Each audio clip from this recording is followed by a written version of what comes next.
¿Qué pasaría si el suelo que creemos muerto en realidad está luchando por sobrevivir? Cuando pensamos en suelo dañado, nos imaginamos varios escenarios, como lo son los derrames de petróleo, exceso de fertilizantes, hasta metales bajo nuestros pies. Además, nos pensamos en contaminantes en altas concentraciones. Pero debajo de todo este suelo, aunque se encuentre destruido, existe vida que trabaja en silencio para recuperar lo que nosotros destruimos. Durante décadas, la contaminación del suelo ha sido una de las problemáticas ambientales más silenciosas pero devastadoras. Actividades como la agricultura intensiva, el uso de fertilizantes nitrogenados y derrames de petróleo han alterado las propiedades del suelo, como lo es su fertilidad, la calidad del agua subterránea y la diversidad de microorganismos. Frente a este panorama surge una pregunta urgente. ¿Será que la naturaleza nos puede ayudar a reparar el daño que hemos causado?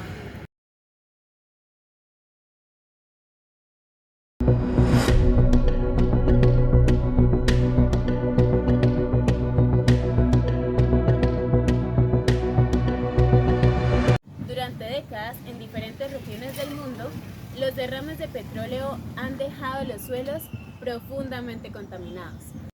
Cuando el crudo interactúa con la tierra, sus componentes, principalmente hidrocarburos, se adhieren a las partículas del suelo y pueden permanecer allí durante muchos años.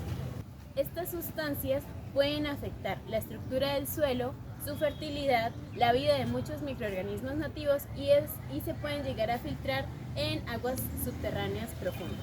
Los hidrocarburos son unas moléculas muy estables y complejas, las cuales si no tienen una intervención correcta pueden llegar a tener una degradación natural extremadamente lenta.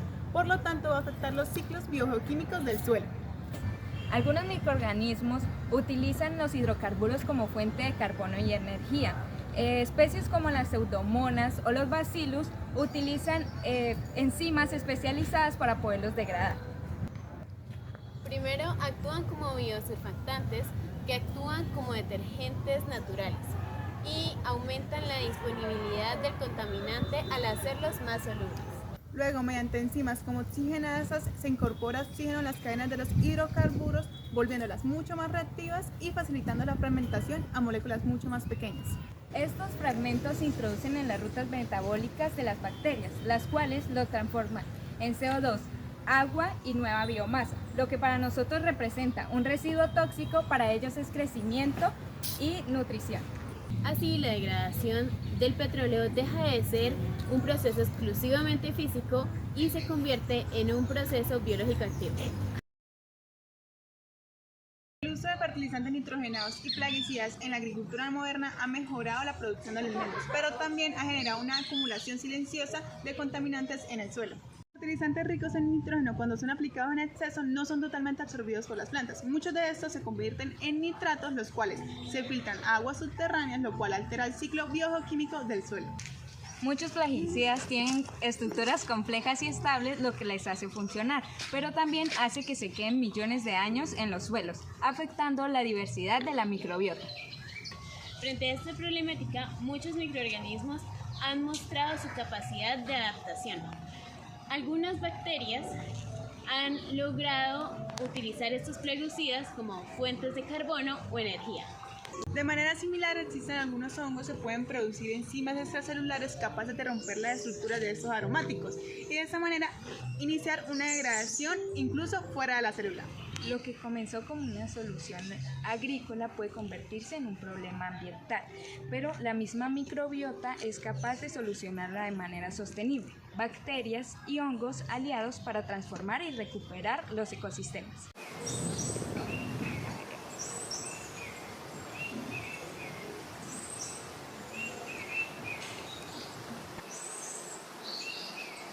Muchas personas pasan por alto este tipo de organismos. Pero lo que no sabemos es que bajo nuestros pies está ocurriendo uno de los procesos más poderosos de restauración ambiental del planeta. Los hongos no son solo organismos que crecen luego de que llueve, son todos unos ingenieros ecológicos. Su estructura principal, el micelo, es aquel que puede formar redes subterráneas, lo que ayuda a permeabilizar el suelo y a romper compuestos orgánicos. ¿Cómo permeabiliza el suelo?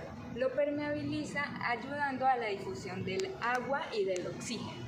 Lo que nosotros consideramos como contaminantes, muchos de ellos lo consideran como alimento, ya que tienen unas enzimas que son capaces de degradar estos compuestos. Principalmente las enzimas se llaman lacasa y peroxidasas. Lo que ocurre es que muchos de ellos liberan radicales libres que son capaces de romper este enlace. Estas enzimas degradan hidrocarburos, colorantes, polímeros y plaguicidas, convirtiéndolos en compuestos mucho más simples y menos tóxicos. A diferencia de muchos microorganismos que necesitan que el contaminante ingrese a la célula, los hongos lo hacen desde afuera. Ellos expulsan unas enzimas al suelo. Algunos de estos hongos que sirven para la biorremediación son conocidos como hongos de pudrición blanca. Este tipo de hongo es capaz de degradar petróleo. Y este tipo de hongo es capaz de degradar plásticos como el poliuretano. Los hongos pueden sobrevivir en condiciones muy adversas. Estos crecen en suelos con disponibilidad muy baja de nutrientes, suelos contaminados y en un amplio rango de pH. Así que la próxima vez que alguien pase y los ignore, ellos deben pensar que ellos están trabajando silenciosamente para limpiar nuestro planeta. Cuando pensamos en bacterias, de una vez se nos viene a la mente enfermedades, suciedad, cosas dañinas. Sin embargo, el concepto de bacterias va más allá de lo malo. Ellas participan en procesos muy importantes de la vida diaria. Por ejemplo, la descomposición. Como podemos ver, este melón ya está dando indicios de descomposición y aunque solamente podemos observar el hongo, por dentro también están trabajando las bacterias para llevar a cabo completamente el proceso de descomposición y poder mantener activo el reciclaje de materia orgánica. Así como trabajan en la descomposición del melón, también trabajan en la descomposición de los alimentos que consumimos para descomponerlos en vitaminas y nutrientes que son importantes para nuestra subsistencia. Las bacterias y los hongos son utilizados para la remediación, ya que son capaces de degradar compuestos complejos. De esta manera, la diferencia entre los hongos y las bacterias son sus rutas metabólicas, donde los hongos tienen enzimas que trabajan extracelularmente y las bacterias tienen enzimas que trabajan tanto intracelular y extracelular. Los hongos, las raíces y las bacterias trabajan en conjunto para sostener los ciclos del carbono, nitrógeno y el azufre. Este tipo de bacterias sirve para degradar hidrocarburos aromáticos. Y este otro tipo de bacterias sirve para degradar petróleo en ambientes marinos. Sin las bacterias, la materia orgánica no se descompondría, no circularían nutrientes y la vida tal y como la conocemos no existiría. Por eso debemos tener importancia del trabajo que ellos hacen de limpiar, transformar y mantener equilibrio en todo nuestro planeta. La biorremediación nos recuerda que la naturaleza no solo resiste, sino es capaz de recuperarse. Hongos y bacterias, casi invisibles para muchos, son los verdaderos ingenieros del suelo, ya que ellos transforman la contaminación en vida. Sin ellos, los residuos se acumularían, los ciclos se alterarían y el suelo dejaría de ser un sistema vivo. Tal vez el futuro no sea dejar de contaminar tanto, más bien es aprender a trabajar con estos microorganismos que en silencio nos ayudan a mantener y a sostener el ciclo de este planeta.